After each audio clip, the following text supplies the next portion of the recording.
Hello everybody, my name is Ratnos, and in today's video, I'm going to show you the new Megadungeon, Dawn of the Infinites, on the PTR.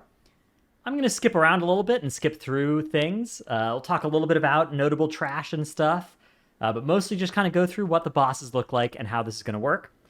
So the TLDR, this dungeon is going to be available on M0. There's an achievement for finishing it before 10.2, and there's also an achievement for finishing it without any deaths. That one doesn't have anything about being before 10.2. That one doesn't have a title, but the one for doing it before 10.2 does, of the Infinite. So this will be a nice thing to do. And there's also some pretty good rewards in here as well. So you start off and you open up this little door. There's not very much trash before you get to the first boss, just these time slicers and chrono reavers and stuff, epoch rippers.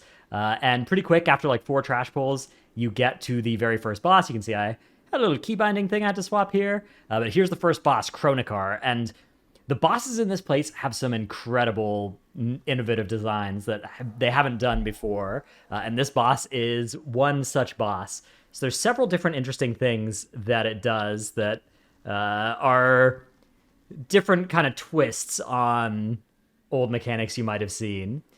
So I'll call them out as we see them. We pop the lust here, do quite a bit of damage. So this is Sand Stomp. This one's not that interesting. Just drops sand puddles that you deny some space around where all the players were. Presumably you're going to want to put this like all clumped up off to the side. Now here's Eon Shatter. Eon Shatter jumps on somebody, knocks them away, sends these projectiles, right? All these projectiles came out, and if those hit you, they do a bunch of damage.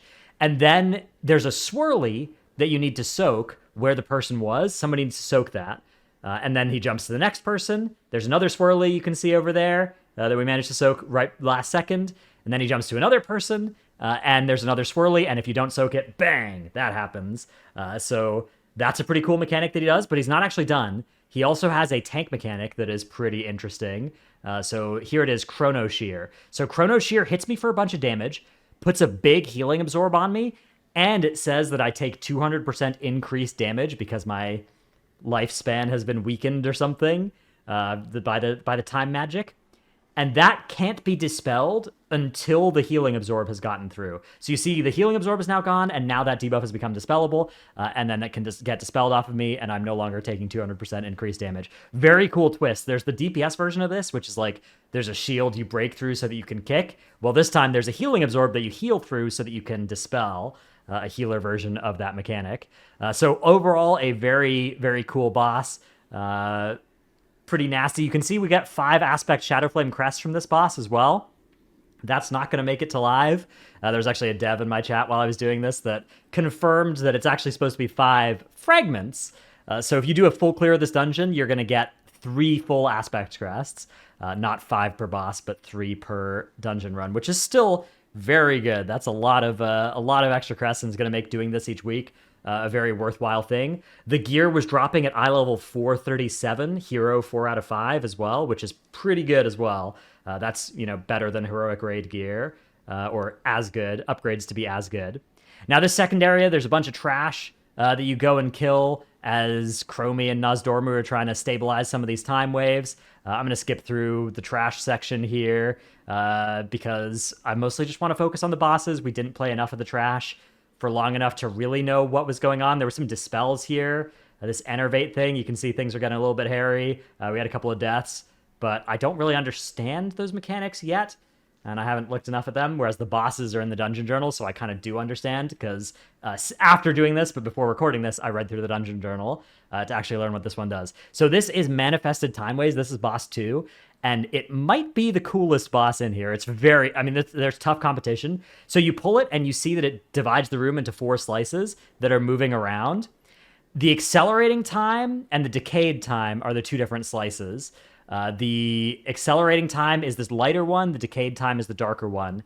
And basically, either one will do damage to you, but the decaying time gives you a little bit of damage reduction, the accelerating time increases your movement speed, and all of the boss mechanics interact differently with the different zones. So these projectiles go faster in the fast zone and slower in the slow zone. Chrono Faded, you can see there's 2 debuffs on people. When these expire or are dispelled, they're going to cause an AoE to come out from those people.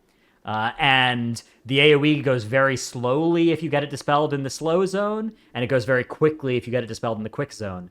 The tank frontal, Unwind, does 2 rapid bursts of damage if you're in the quick zone, and it does 2 pretty staggered bursts of damage if you're in the slow zone. And obviously, if you want to dodge these projectiles, you're going to want to, kind of like on Elisand, abuse the fact that there's these different speeds so that you can dodge effectively. But here you can see, again, there's what that dispel looks like if it's out of a fast zone. Here's me getting hit by the 2 blasts really fast. There's that dispel over in the slow zone. Super cool boss. Just extremely, extremely cool. So now, after this boss dies, you walk through one of these portals that Nosdormu and Chromie have made. And by walking into it, you kind of auto turn into this timeless custodian that flies to the next area, which is this sort of crossroads of time. There's this infinite infiltrator here that you do have to kill, and does these kind of swirlies. But this is not a boss; it's just a little mini boss thing. And then see how this crossroads kind of a big X. You walk across the middle of it, and you go towards this other one. But we'll be coming back later and going across the other side of this. The layout of this dungeon is actually so elegant and is very cool, like time travel theme stuff. So now we're going towards the end of the dungeon, and this is actually where both the upper and lower wings end, which is Galakrond's Fall, but back in the past. So this is up in Dragonblight in Northrend. We're gonna take a little time portal here, and so you go through this time portal, and we end up here by where Galakrond died. There's all this blight trash that you kill off, and the next boss is this corruption blob thing. So this boss has kind of one core mechanic. It puts out a plague on somebody, this Blight of Galakrond. We inadvertently, without looking at the dungeon journal or anything, we inadvertently did this mechanic correctly the whole time by just kind of... So this corrosive infusion happens, and you can see our warrior has this debuff. And that debuff, when it expires, mind controls you. But if you touch somebody else, the debuff goes to them instead, and it doesn't mind control you. So you can see that debuff has been transferred between our warrior and our paladin, and it's nearly expired now, but then I've gone and grabbed it off of the warrior. I'm afflicted with corrosion, and it's gonna MC me at the end, but this ability, Blight Reclamation, removes the debuff, which is this tank frontal that does a bunch of physical damage. So the idea of this mechanic is to transfer it to your tank, keep it hot potatoed so that it doesn't ever expire, and then transfer it to your tank right before a Blight Corrosion frontal, and then remove it. The other mechanic of this boss is that it periodically corrupts these different proto-dragons that are lying around, but most of these other mechanics are pretty straightforward, right? These tornadoes, you want to dodge those, right? The icky ground, you want to dodge.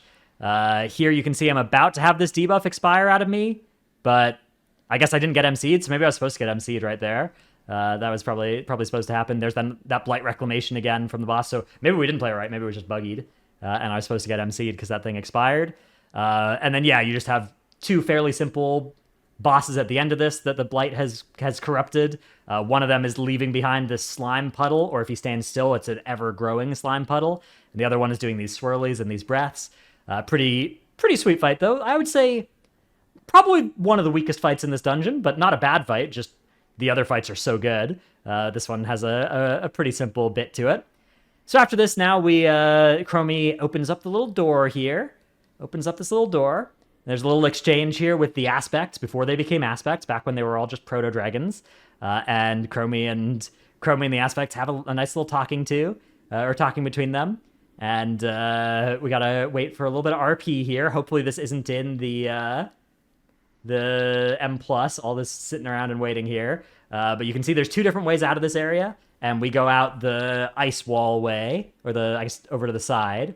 And there's some infinite dragonflight people over on this side that we've got to take care of. And just some more of that trash, the Epoch Rippers from the start of the dungeon again. And then we encounter this is going to be the end boss of lower. When they make this into a keystone, it's almost certainly this is going to be the end boss of the lower keystone. This is the 4th boss of the overall Megadungeon. But yeah, we think it'll be probably the end boss of lower. And after this, it'll turn into upper Dawn of the Infinite. So it's Iridikron. Iridikron's fight is very cool. You can see Chromie. We can see her health bar now. Chromie must be protected. Her health must stay above 0 during this fight. And so you can heal her, but mostly you just need to stop damage from killing her. So you don't actually kill Iridikron. The goal is just to get him to 85%. He is very beefy, very, very high health. And there's a few different mechanics going on here. Extinction Blast is you go and stand in the timeline protection to avoid getting extincted by the Extinction Blast. And then this Stonecracker Barrage comes out, and you just want to soak this and make sure that Chromie doesn't get murdered by the barrage of stones that are landing here. And that restores her a little bit, although you can see her health is a little bit low here, and so she does end up needing to get some heals. You can see she's getting some heals cast into her. This Earth Surge is just a bunch of lines that come out of the boss that you want to dodge and avoid getting super killed by.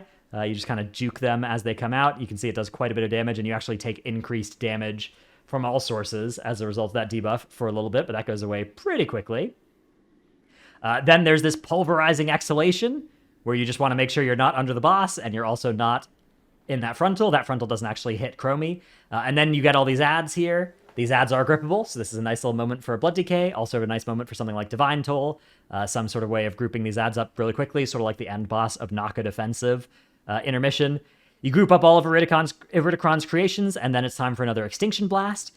This goes on to Chromie, who's again protecting the timeline. And then this is like sort of the big moment of the fight.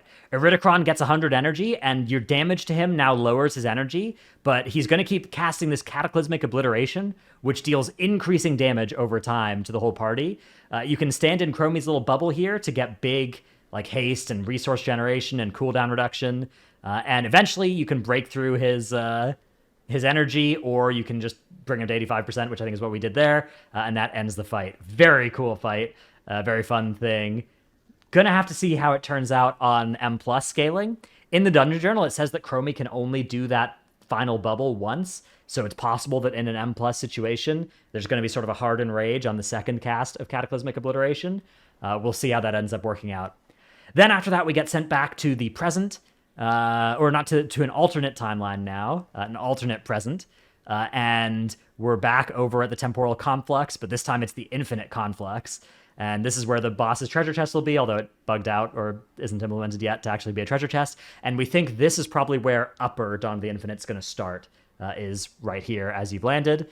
A little bit of trash here, and this is Tyr's trash. In this timeline, Keeper Tyr has been he's the leader of the Infinite Dragonflight here or something, or member of the Infinite Dragonflight. You kill a bunch of keepers, a bunch of time-sworn keepers and menders and stuff, a couple of named mobs that you got to take care of. One of them is reasonably interesting as well. This last one here does this ability Shrouding Sandstorm, which makes like a smoke bomb, and then does this Binding Grasp, which just grips somebody towards them and just turbo kills them.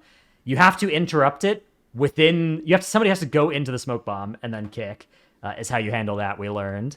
So yeah, that's how the trash works here. And then you get Keeper Tyr himself, Tyr the Infinite Keeper. This is a pretty interesting fight. Probably want to have cleared a little bit more trash. The Oath Stone that's in the middle here is an important part of this fight, I've later learned. And so I can show you now how exactly this fight works. So we looked around, didn't pull the trash, ended up pulling the boss. He has a lot of mechanics that are going to drop icky ground below him, or below you, and you're going to need to stay out of that. We ended up putting a lot of that towards the Oath Stone. Probably what was best is putting it towards the edge of the room. We were waiting for a DC, I guess, to reconnect here. Or I think we were getting our logs up, which, by the way, if you want the logs starting from now, they'll be in the description below. We didn't have logs until our mage relogged there. Okay, so Tyr starts, and he does this Spark of Tyr, which puts these debuffs onto people. Those get dispelled, I guess. It's like a dispel one, heal the other type situation. And then he does this Infinite Blow, which makes this expanding triangle of icky ground. Infinite Annihilation makes another triangle of icky ground. And then he does Dividing Strike. Dividing Strike needs to be soaked by at least 2 people, or else Tyr will gain permanent damage done increase. But it does do split damage among everybody that it hits as well. So you might want to be doing a tank and an immune, or you might just want your whole group in there. I'm not sure. Then he does this Siphon Oathstone and starts gaining the shield. You also see all these moats going in towards the Outstone. You want to soak these. If you soak these, they will give you a haste buff, and if they reach the Oathstone, they refresh his shield. So that's a much better thing to do than letting them reach the middle like we did. But it was fine. And then he just kind of repeats this combo over and over again. We ended up pulling some trash here accidentally and kind of limped over the finish line. But it just does those mechanics over again, and we eventually killed the boss due to our damage. On the details meter here, you're not going to see our Evoker looking very good. That's because Augmentation, which is what our Evoker was playing, isn't well set up on details yet. But if you look in the logs, it actually does attribute Ebon Might and stuff to them in the logs, and our Evoker was doing DPS levels of damage, even in 5-player content, and even without it being fully optimized, and obviously being his very first dungeon of the spec, and these other 2 people on main specs or specs they've made before. So I think Evoker, even post the nerfs that are in on this PTR build, Augmentation looks like it's going to be a very, very solid choice, even for dungeon content. Okay, so after you finish off these mobs, I pulled this Twilight Magus, which I didn't need to, and then you go up looking back in at where the dungeon started, right? This is back in the alternate timeline, or maybe the cursed, maybe this is our timeline and it's currently being bricked or something. I'm not sure exactly how the lore is working out here, but we're right back where we started at the start of lower Dawn of the Infinite, and this time we got to kill off these gatekeepers, and then the gauntlet begins. This gauntlet is very, very nasty, very hard. I thought I was playing it pretty bad, and I finished way before the rest of my group, so I got hit there instantly. Then you get the speed buff that starts after a little bit of looking at it, and you're trying to dodge all of these frontals and balls that happen. If you get hit by anything, you get sent back to the start of the gauntlet. The balls are aimed, or they lead your character. So if you're moving, you kind of have to juke them because they're always going to shoot at where you will be, not where you are.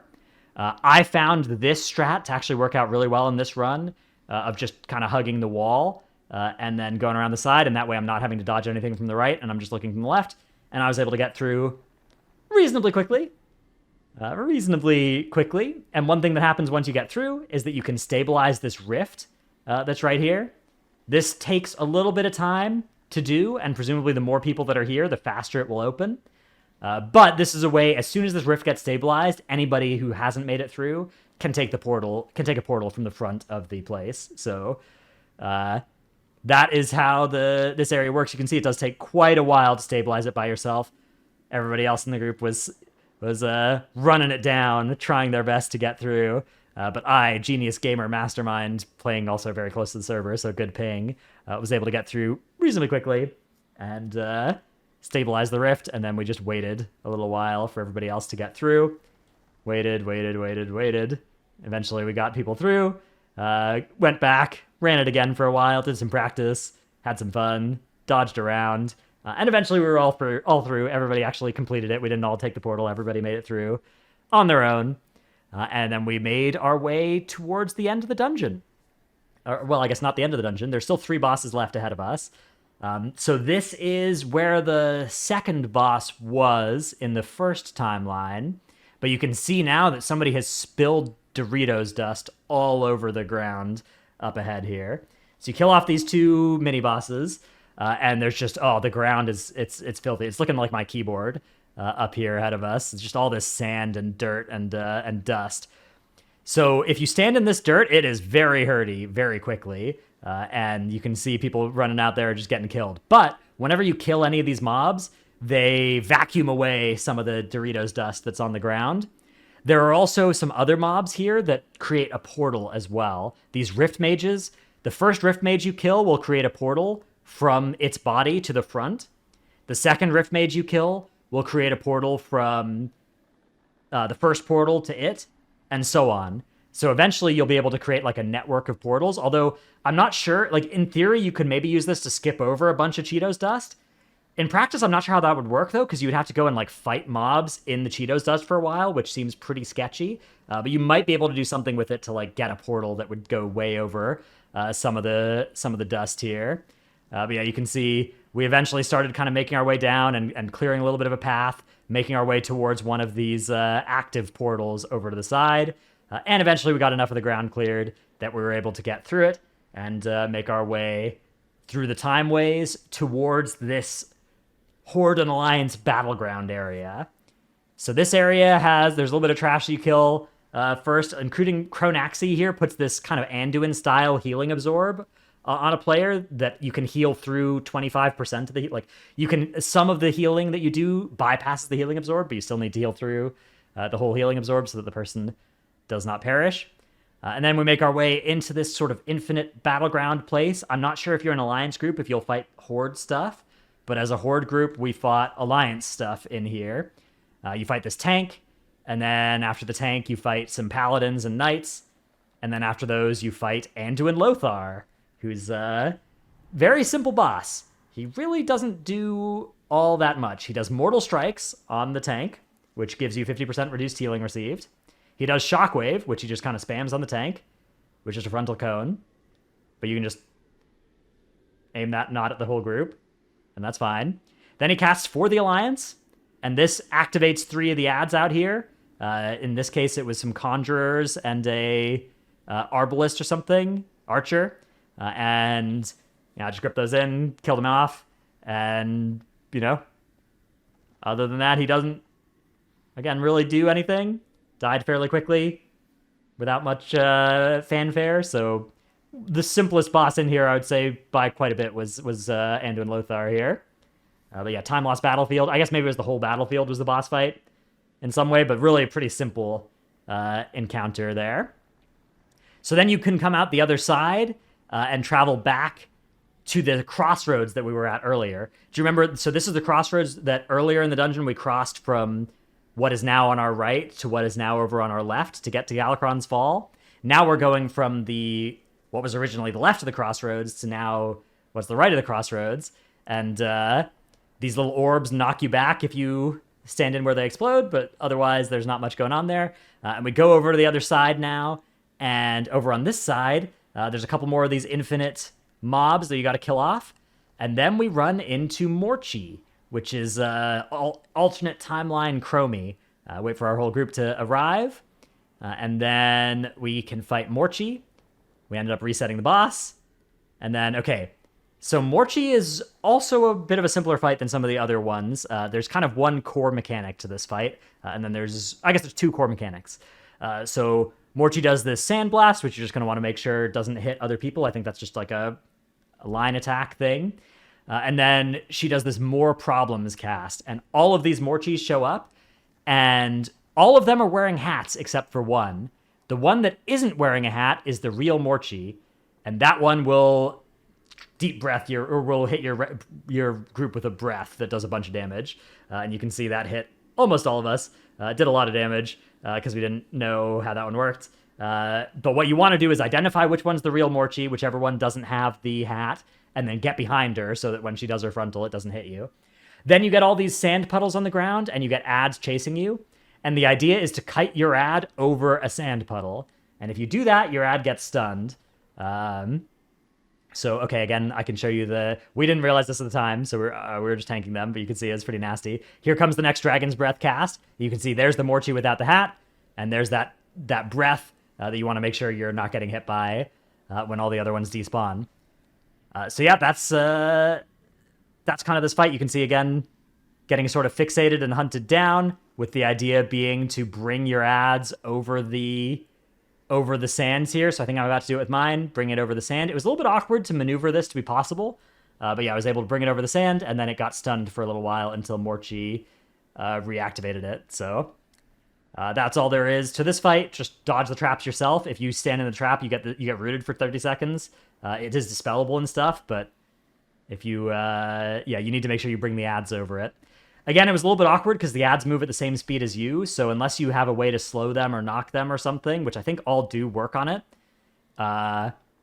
it's going to be hard to create any distance from them so that you can actually end up kiting them over the sand without getting like right next to it and hoping they path favorably.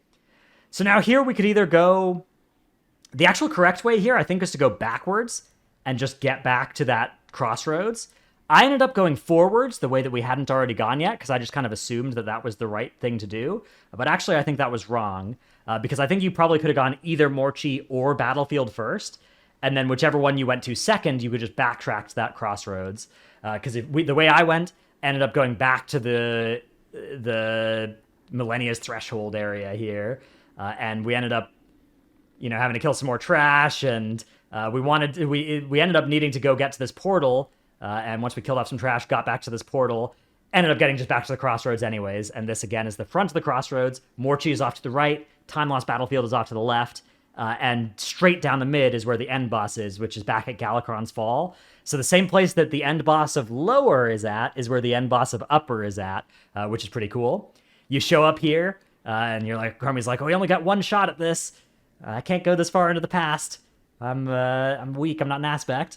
You show up here, there's those drakes from earlier, and we kill off a couple of these mobs while Chromie deals with what was the boss from Lower, I guess, and siphons some energy or something from it, or kills it off or something. This time we just kill some trash while she does that. And then after this trash dies, we go through back towards where we met the aspects. And again, we show up here. The aspects say the exact same things to Chromie that they did the first time. But this time she's like, no, we gotta go through. And this time, instead of going over to the right through the ice over there, we're gonna go through the ice wall up ahead of us to fight the last boss of Upper instead.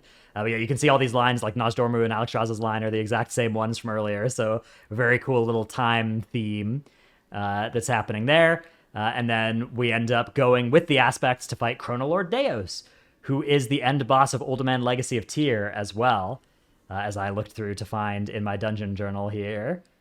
So this fight has some pretty sweet mechanics as well. It's a two-phase encounter. In the first phase, you're trying to kill these ads that are opening up portals, and killing each of the ads will stop them from nuking your raid, and also will do a bunch of damage to Chrono-Lord Deios. So that's the goal in phase 1. You fight the boss, he opens up the portal, you kill the Infinite Keeper. You want to make sure that you stay ahead of the Infinite Keepers, so kill them really hard. Don't just tunnel into the boss, which is what my group was doing here at first, because then you fall behind. Extra Keepers come out. Extra ads start spawning out of these portals. The Keepers keep casting this Infinite Blast. But there's this other mechanic going on with orbs dropping from the ceiling. So the boss will summon 2 orbs that drop from the ceiling. And when they land, they explode and increase the damage of the next one by 300% if it lands within 2 or 3 seconds. But you can slow down each orb by standing under it. So if you stand under an orb, it will drop more slowly. And by doing that, you can desync them so that you don't get both exploding and take damage while you have a stack of the debuff. Now, it turns out it didn't end up being lethal for us to have 2 stacks, or to take damage while we had a stack. That boss frontal also ended up being rangeable for the tank, which was interesting, but not being too lethal for the group either, although that debuff is kind of nasty on them, as you can see. But yeah, that's a pretty cool mechanic that exists throughout the whole fight. Once we've killed off these, we get the boss reasonably low, and we start entering the second phase. Here's those orbs. Again, they both landed because we didn't know how they worked yet. I think the next one is maybe where I tried standing under one, and it slowed the rate of its descent. But yeah, so, okay, here it is. You can see I'm standing under one, and it's dropping much more slowly. The other one lands. We take the damage. The debuff falls off. And I could either stand in or out, but now it's going to land, and we're going to get 1 stack of the debuff. But now the next set is spawning, so that one lands, and now, maybe we did it too bad, but luckily we were able to stop it. But there's a fail case here of maybe if you slow down some of one set, you're going to take a 3 or a 4 stack instead of just the 2 stack. So you got to be careful of that. But it is a pretty cool effect. Here, Deios attacks Nozdormu and makes all these swirlies that we got to dodge, and also fills up the ground with all this sand, kind of like the end of Uldaman Legacy of Tyr. Also does the frontal, just like that place as well. So again, you're going to want to... The room is much bigger, but we ended up kind of moving ourselves into a corner here, and that ended up being a little bit scary. And that was kind of the end of the fight at this point. It was just the aspect showed up at like 20%, started helping out, started doing some damage. We got a nice big haste buff, and you can see our evoker there is standing under an orb, so we ended up doing really well with that orb and not taking like any extra damage from it.